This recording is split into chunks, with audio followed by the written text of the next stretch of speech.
નામ રત્નાખ્ય સ્તોત્રમાં સાતમો શ્લોક.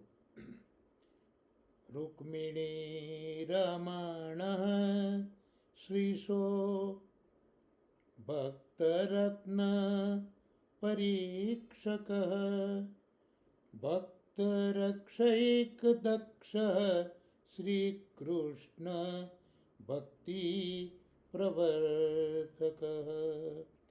24મું નામ રૂક્મિણી રમણ, અર્થાત આપ રૂક્મિણીજીના પતિ છે. રૂક્મિણીજીના પતિ શ્રી ગોસાઈજી મહારાજ હોવાથી રૂક્મિણીજીને પોતાના સ્વરૂપાનંદનું દાન કરનારા છે, માટે તેમને રૂક્મિણી રમણ